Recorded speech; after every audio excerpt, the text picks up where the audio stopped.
नमस्कार दोस्तों, मैं आपका अपना दशरथ वर्मा एक बार फिर से आपके अपने YouTube चैनल RJ14 स्टेनोग्राफी पर हार्दिक स्वागत करता हूं।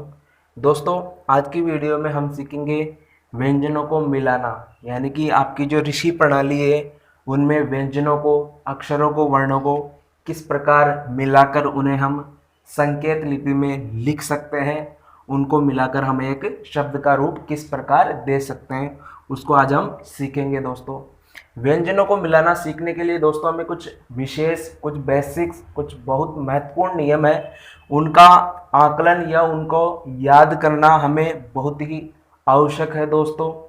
क्योंकि जो बेसिक चीज़ है दोस्तों वो आपकी अगर क्लियर है तो आप आगे आसानी से बढ़ पाओगे, आसानी से शब्दों का निर्माण कर पाओगे, आसानी से आप उन शब्दों को हिंदी में ट्रांसलेट कर पाओगे, उन्हें समझ पाओगे। तो दोस्तों, क्या है वो नियम, उनकी आज हम बात करते हैं दोस्तों। तो पहला नियम आपका दोस्तों क्या कहता है कि पहला नियम आपका बहुत ही इंपॉर्टेंट नियम है दोस्तों। स्टेनो में, शॉर्ट हैंड में आपको, जब तक आप शॉर्ट हैंड करोगे तब तक आपका ये नियम काम में आएगा दोस्तों। तो आपका पहला नियम क्या कहता है दोस्तों? आपका पहला नियम कहता है कि आप किसी भी शब्द का निर्माण करते हो शॉर्ट हैंड में, ऋषि प्रणाली में, आशुलिपि में, तो दोस्तों उस शब्द का निर्माण करते समय आपकी जो पेंसिल है, आपकी जो पेंसिल है दोस्तों, वो आपकी कागज या कॉपी की जो लाइन है, सरल रेखा है, उससे बार बार नहीं उठनी चाहिए। मतलब आप किसी भी शब्द का निर्माण कर रहे हो तो उस शब्द का निर्माण आपका एक ही बार में हो जाना चाहिए, यानी कि आपको बार बार पेंसिल उठानी नहीं है। एक शब्द के निर्माण करते समय आपको ये बात ध्यान में रखनी है दोस्तों। जैसे हमें ये एक शब्द है शक है, हमें ये शब्द शक एक शब्द लिखना है दोस्तों, तो इसके निर्माण के लिए हमें पहले स लिखना होगा, फिर यहीं से आपको क लिखना होगा। ये ऐसा नहीं करना है कि हमने पहले स लिखा, फिर पेंसिल को उठाया, फिर क लिखा, ऐसा हमें नहीं करना है। अगला शब्द है आपका टक। तो टक के लिए आपको ट बनाना है, सिंपली लंबवत सरल रेखा, यानी कि आपको पेंसिल नहीं उठानी है दोस्तों, यहीं से आपका क बन जाएगा, बाईं से दाईं ओर सरल रेखा आपकी क बन जाएगी। अगला शब्द है आपका पक। पक के लिए आपको ये आपका प और ये आपका यहीं से क। बक के लिए आपका गहरी बाईं ओर तिरछी रेखा और यहीं से आपका गहरी सरल रेखा, बक बन जाएगा। लर एक शब्द है, तो ये आपका बिना पेंसिल उठाए किस प्रकार बनते हैं दोस्तों? यहीं से हमने ल बनाया और ये आपका र बनाया। बिल्कुल ही सिंपल ये दोस्तों, आपको पेंसिल को उठाना नहीं है एक शब्द का निर्माण करते समय। मक आपका एक शब्द है, तो ये हमने यहीं से आपका म बना लिया और यहीं से आपका क बना लिया, क्या हो गया? मक हो गया। दोस्तों, ये आपका पहला नियम। पहला नियम बिल्कुल सिंपल ये है कि आपको कोई भी शब्द बनाते समय पेंसिल को बार बार दोबारा अगले वर्ण को लिखने के लिए नहीं उठाना है। यानी कि एक बार हमने शब्द का निर्माण करना शुरू कर दिया, उसके बाद ही हमें पेंसिल को अगले शब्द का निर्माण करने के लिए उठाना है। दोस्तों, अब बात करते हैं अगले नियम की। अगला नियम आपका क्या कहता है? अगला नियम भी आपका इसी से जुड़ा हुआ है दोस्तों। अगला नियम आपका कहता है कि आप भी किसी भी वर्ण या किसी भी शब्द का निर्माण करते हैं तो उस शब्द का जो प्रथम वर्ण या अक्षर है दोस्तों, वो आपका, आपकी कॉपी की जो सरल रेखा है उससे सटा हुआ या उससे जुड़ा हुआ होना चाहिए। यानी कि जो आपका शब्द का प्रथम वर्ण है वह आपका सरल रेखा से कहीं ना कहीं जुड़ा हुआ या सटा हुआ होना चाहिए। उसी के पश्चात आपका दूसरा वर्ण लिखा जाएगा, बनाया जाएगा। दूसरा वर्ण आपका कहीं भी जा सकता है, लेकिन जो प्रथम वर्ण है वो आपका सरल रेखा से सटा हुआ या कहीं ना कहीं आपका सरल रेखा से जुड़ा हुआ होना चाहिए दोस्तों। जैसे मैं बात करूं दोस्तों, ये पण एक शब्द है, तो इसमें हमें पहले प लिखना पड़ेगा। ये प आपका सरल रेखा से सटा हुआ या जुड़ा हुआ है दोस्तों। उसके बाद ही हमने ये न लिखा, उसके बाद ही शब्द का निर्माण हुआ। टप की मैं बात करूं, टप आपका एक शब्द है, तो हमने ट बनाया, सरल रेखा से सटा हुआ है ट, उसी के पश्चात हम प का निर्माण करेंगे।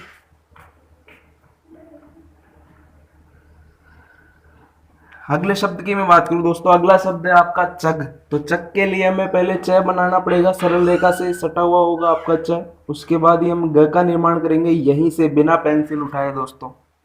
फट एक शब्द है, तो फट के लिए हमें ये फ लिखा और ये आपका ट लिखा दोस्तों। दड़ की मैं बात करूँ तो हमने यहीं से आपका द बनाया सरल रेखा से सटा हुआ और ये आपका ड बनाया। जफ, जफ के लिए हमने सबसे पहले ज बनाना पड़ेगा सरल रेखा से सटा हुआ और ये यहीं से आपका फ बन जाएगा दोस्तों। तन एक शब्द है, यानी कि प्रथम, कुल मिलाकर आपका जो प्रथम संकेत है वो आपका सरल रेखा से सटा हुआ होना चाहिए, उसी के बाद आपका शब्द का निर्माण होगा।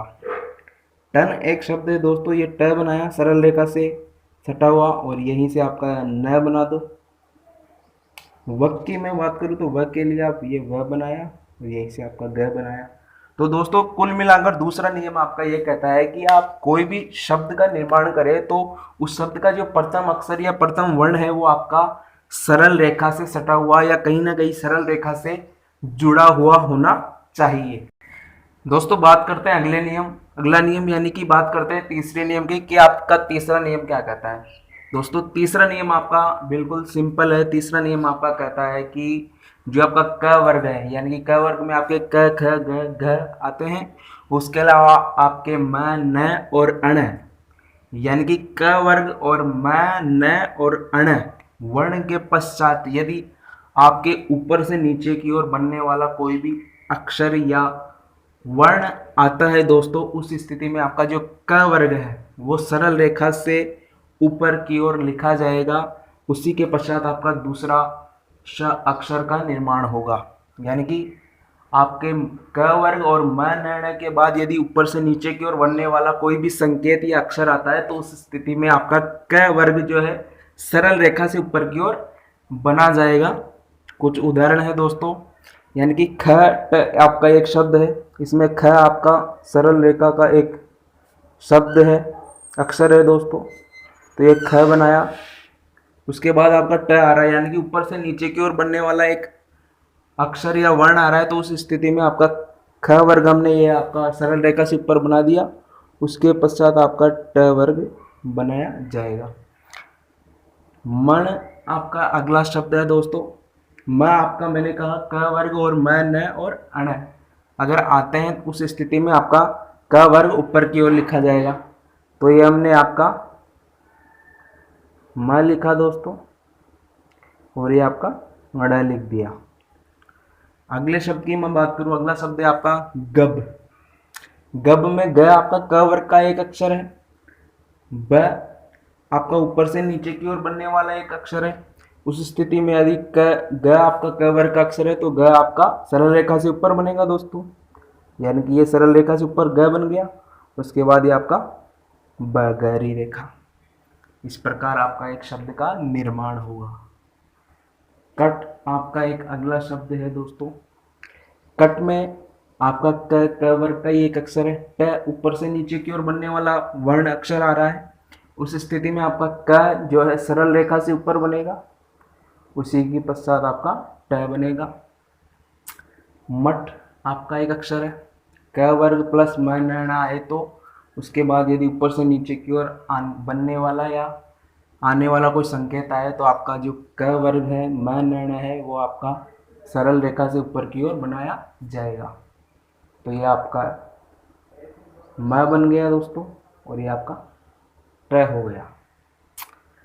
अगला नियम है दोस्तों, यानी कि तीसरा नियम आपका बिल्कुल सिंपल है। तीसरा नियम यह है दोस्तों कि अगर क वर्ग और म न के बाद यदि कोई ऊपर से नीचे की ओर बनने वाला कोई भी वर्ण या अक्षर आए तो उस स्थिति में आपका जो क वर्ग है वो सरल रेखा से ऊपर बनाया जाएगा। उसी के पश्चात आपका दूसरे वर्ण का निर्माण होगा। अगले नियम की मैं बात करूं दोस्तों, तो अगला नियम आपका कहता है कि क वर्ग के बाद ये तो आपके ऊपर से नीचे की ओर आने वाले वर्ण आ गए। यदि आपके क वर्ग के बाद नीचे से ऊपर की ओर आने वाले कोई वर्ण या अक्षर आ जाता है दोस्तों, तो उस स्थिति में आपको जो क वर्ग है वो सरल रेखा पर ही लिखा जाएगा। यहाँ तो आपके ऊपर से नीचे की ओर आ रहे थे तो हमने क वर्ग को सरल रेखा से ऊपर कर दिया। अगर यहाँ पे आपके क वर्ग के बाद नीचे से ऊपर की ओर आने वाला कोई वर्ण या अक्षर आ रहा है क वर्ग के बाद, तो उस स्थिति में आपको जो क वर्ग है सरल रेखा पर ही बनाना है दोस्तों। तो दोस्तों कुछ उदाहरण हैं, उनको हम बनाते हैं। यह आपका पहला एग्जाम है कल। कल में क आपका प्रथम वर्ण है, क वर्ग का ये एक अक्षर है दोस्तों। उस स्थिति में हमें क बिल्कुल सरल रेखा पे बना दिया। उसके पश्चात ल आपका नीचे से ऊपर की ओर जाता है, तो उस स्थिति में आपको ल ये सरल रेखा से ही बनाना पड़ेगा। कब की मैं बात करूं दोस्तों, ये क बनाया सरल रेखा पे और ये आपका ब बनाया। नव की मैं बात करूं तो न आपका क वर्ग का ही एक अक्षर है दोस्तों, तो ये हमने न सरल रेखा पे बनाया और वह आपका ऊपर से नीचे से ऊपर की ओर जाता है, तो उस स्थिति में यही से हमने आपका वह बनाया। पेंसिल को आपको उठाना नहीं है दोस्तों, एक ही बार में आपको पूरे शब्द का निर्माण कर देना है। आपको बार बार पेंसिल को नहीं उठाना है। एक शब्द को बनाने के लिए आप एक भी बार पेंसिल को नहीं उठा सकते।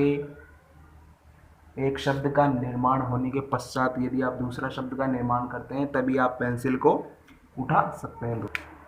अगले नियम की मैं बात करूं दोस्तों, तो अगला नियम आपका पांचवा नियम है। पांचवा नियम आपका क्या कहता है दोस्तों, पांचवा नियम आपका कहता है कि यदि क वर्ग के बाद अगर क वर्ग का कोई अक्षर आ जाए, वर्ण आ जाए, यानी कि क वर्ग प्लस म न अण के बाद वही अक्षर या संकेत रिपीट हो जाए, तो उस स्थिति में आपका जो क वर्ग है वो कहाँ पे बनेगा। उस स्थिति में दोस्तों आपका क वर्ग सरल रेखा पर ही बनेगा। ये कुछ उदाहरण है दोस्तों इस नियम के। ये आपका क वर्ग का ये एक अक्षर है म, उसी के पश्चात आपका क वर्ग का ये एक संकेत है न, ये आपका मन हो गया। नक ये आपका न हो गया और ये आपका क हो गया। कन की भी बात करूं तो ये आपका दोस्तों क हो गया सरल रेखा पर ही, और ये आपका यहीं पर न हो गया। क वर्ग का ये अक्षर है, वर्ण है, ये ग बनाया और यहीं से न बनाया। नम दोनों क वर्ग के अक्षर हैं, ये न बनाया और ये म बनाया। यानी कि दोस्तों आप इन शब्दों को देख रहे होंगे, दोनों यानी कि प्रथम और दूसरा वर्ण आपका दोनों क वर्ग के वर्ण या अक्षर है, यानी कि इनका निर्माण कहाँ पर होगा, बिल्कुल सरल रेखा पर होगा। ये आपका पांचवा नियम हो गया। छठे नियम की मैं बात करूं दोस्तों, तो छठा नियम आपका क्या कहता है कि अगर आपके जिस ये होती है आपकी समानांतर, या इनको हम बोल सकते हैं लहरदार संकेत, आपके ये मैन है, आपके क्या होते हैं, लहरदार संकेत होते हैं दोस्तों। अगर ये आपके आते हैं, इनके साथ आपका क वर्ग आता है, यानी कि क वर्ग प्लस म और न, इनके बाद यदि ऊपर से नीचे की ओर आने वाली कोई अक्षर आ जाए, संकेत आ जाए दोस्तों, यानी कि क वर्ग प्लस म न के बाद ऊपर से नीचे आने वाला कोई संकेत आ जाए, उस स्थिति में आपका जो क वर्ग है दोस्तों वो आपका सरल रेखा से ऊपर बना जाएगा। उसी के पश्चात आपके अगले वर्ण का निर्माण होगा।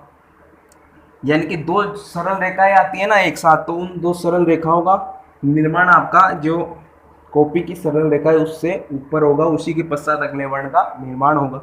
यानी कि मतलब आपका एक एग्जाम्पल है, आपके म और न दोनों लहरदार या वक्राकार रेखाएं हैं, इनके पश्चात आपका ऊपर से नीचे की ओर आने वाला अगला वर्ण पर आ रहा है। उस स्थिति में आपका दोस्तों जो म और न है यानी क वर्ग है उसका निर्माण सरल रेखा से ऊपर होगा, उसी के बाद आपका प वर्ण बनाया जाएगा। तो यानी कि मनप का निर्माण किस प्रकार होगा, मनप शब्द का यहाँ से हमने म बनाया, उसी के बाद ये न बनाया और यहीं से आपका प बनाया दोस्तों। तो ये आपका क्या हो गया, मनप शब्द का निर्माण हो गया। अगला शब्द है दोस्तों आपका कनक। कनक में क आपका क वर्ग का एक अक्षर है और न भी आपका एक क वर्ग का एक अक्षर है और प आपका ऊपर से नीचे की ओर आने वाला एक अक्षर है। उस स्थिति में आपका क और न सरल रेखा से ऊपर बनाए जाएंगे और अगला वर्ण आपका ऊपर से नीचे की ओर आने वाला बनाया जाएगा। यानी कि हमने ये आपका क बनाया सरल रेखा से ऊपर और ये आपका न बनाया और ये आपका प बनाया दोस्तों। कुल मिलाकर आपका ये नियम कहता है कि यानी कि क वर्ग और म न के बाद यदि ऊपर से नीचे की ओर आने वाली अक्षर या रेखाएं आती है दोस्तों, तो उस स्थिति में आपका क वर्ग सरल रेखा से ऊपर बनाया जाता है। जब दो क वर्ग के वर्ण या अक्षर एक साथ आते हैं उस स्थिति में यह नियम लागू होता है दोस्तों। दोस्तों अगले नियम की मैं बात करूं तो अगला नियम आपका कहता है कि हमें कोई भी शब्द बनाने से पहले सबसे पहला काम हमारा होता है कि हमें उस शब्द का प्रथम वर्ण डिसाइड करना है कि वो सरल रेखा पर लिखा जाएगा या सरल रेखा से ऊपर लिखा जाएगा या सरल रेखा से उसे काट कर लिखा जाएगा। वो हमारा सबसे पहला काम होता है शब्द का निर्माण करते समय। तो यही आपका 7वां नियम है कि हमें सबसे पहले सुनिश्चित कर लेना चाहिए कि शब्द का प्रथम वर्ण किस प्रकार लिखा जाएगा, यानी कि कहाँ से लिखा जाएगा। तो दोस्तों आपका पक आपका एक शब्द है, इस स्थिति में हमें प को निर्धारित करना है कि प आपका सरल रेखा पर लिखा जाएगा या सरल रेखा से कटा हुआ लिखा जाएगा या सरल रेखा से नीचे लिखा जाएगा। उस स्थिति में हमें क्या करना है दोस्तों, आपका प सरल रेखा पर ही लिखा जाएगा, उसके बाद हमें क लिखना है। तो ये आपका क इस प्रकार बनेगा। पकज अगला शब्द है दोस्तों, 3 वर्ण का ये शब्द है। उस स्थिति में हमें आपका प को डिसाइड करना है, आपका प कहाँ लिखा जाएगा। प आपका सरल रेखा पे लिखा, हमें उसके पश्चात क लिखा और ये आपका ज लिखा, यानी कि प्रथम वर्ण का डिसाइड होने के बाद हमें अगला वर्ण, तो आपको पता है पेंसिल को हमें हटा नहीं सकते बार बार। उस स्थिति में अगर प्रथम वर्ण का निर्माण हमने कर लिया, उस स्थिति में हमें अगला शब्द के बारे में, अगले वर्ण बनाने के बारे में सोचना नहीं पड़ेगा। आसानी से वो उसी से जुड़कर बना दिया जाएगा, क्योंकि दोस्तों हम पेंसिल को बार बार किसी शब्द के निर्माण करते समय उठा नहीं सकते। अगला शब्द है नजम। तो नजम में दोस्तों हमें पहले शब्द का या पहले अक्षर का निर्माण करना है कि वह आपका सरल रेखा से ऊपर लिखा जाएगा, नीचे लिखा जाएगा या कहाँ पर लिखा जाएगा। तो दोस्तों न आपका एक वक्राकार रेखा है, तो ये आपका सरल रेखा पर लिखा जाएगा, उसके पश्चात आपका झ और ये आपका ब। इस प्रकार आपके शब्द का निर्माण होता है दोस्तों। अगले नियम की मैं बात करूं, अगला नियम कहता है कि लहरदार रेखाएं या वक्राकार रेखाएं कौन सी होती है आपकी, ये म हो गया, न हो गया, ल हो गया, र हो गया, स हो गया, त हो गया। यदि इनके बाद इनके जैसा ही कोई वर्ण या अक्षर आता है तो उस स्थिति में इनका निर्माण कैसे होता है दोस्तों, वो आपका ये नियम कहता है। नम, नम का निर्माण किस प्रकार होगा, ये न बनाया और ये म बनाया आपका। मम की भी बात करूं दोस्तों, म और ये आपका म।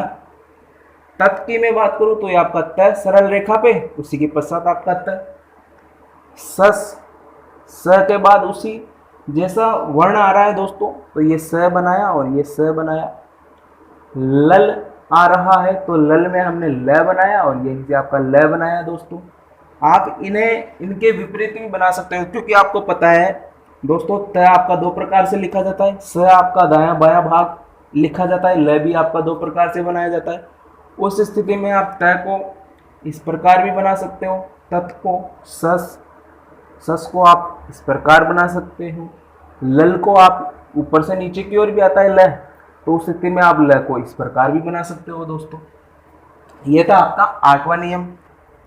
दोस्तों अगले नियम की बात करते हैं। अगला नियम आपका कहता है कि सरल रेखाएं यानी कि क च प ट वर्ग का, उसी वर्ग का अक्षर या उसी वर्ग की सरल रेखा उस वर्ण के साथ आती है तो उनका निर्माण किस प्रकार होता है उनकी हम बात करेंगे। यानी कि प वर्ग है, प वर्ग के पश्चात ही आपका उसी वर्ग का एक अक्षर आ गया प, उस स्थिति में इनका निर्माण होता है। प्रथम वर्ण आपका बिल्कुल सरल रेखा पर लिखा जाता है, उसी के बाद आपका दूसरा वर्ण बना दिया जाता है। टड में आपका यह ट बनाया, उसी के पश्चात अगला वर्ण आपका ड बना दिया दोस्तों। गग, दोनों एक ही वर्ग के अक्षर है तो बिल्कुल सरल रेखा और ये आपकी सरल रेखा ग को गहरा कर दिया जाएगा, इसके पश्चात आपका कट कर दिया। जज की मैं बात करूँ तो दोनों एक ही वर्ग के अक्षर है तो ये ज बनाया और यहीं से आपका ज बनाया। पब, दोनों एक ही वर्ग के अक्षर है तो ये प बनाया और यहीं से आपका ब बनाया। पच की मैं बात करूँ दोस्तों, यहीं से आपका दोस्तों ये आपका अलग नियम है, यानी कि 10वां नियम है। आपका 10वां नियम कहता है कि हमें च और र में बहुत कन्फ्यूजन होता है दोस्तों। तो च और र को हम किस प्रकार ट्रांसलेट करेंगे, किस प्रकार समझेंगे, बिल्कुल इजी कॉन्सेप्ट है दोस्तों। और अगर हमने पहला वर्ण का निर्माण आसानी से कर लिया तो उसके पश्चात हमें आसानी से ज्ञात हो जाएगी आपका च है या र है। हमने ये पच बनाया, एक शब्द बनाया दोस्तों, पच, प और च। आपको पता है ये आपका ऊपर से नीचे की ओर आ रहा है प, ये र तो आपका हो ही नहीं सकता क्योंकि र आपका नीचे से ऊपर की ओर जाता है, तो ये आपका यहीं यहाँ से नीचे से ऊपर की ओर कुछ इस प्रकार इसका निर्माण होता। इसलिए ये आपका ऊपर से नीचे की ओर जा रहा है, तो ये आपका कौन सा वर्ण होगा, च वर्ण होगा दोस्तों।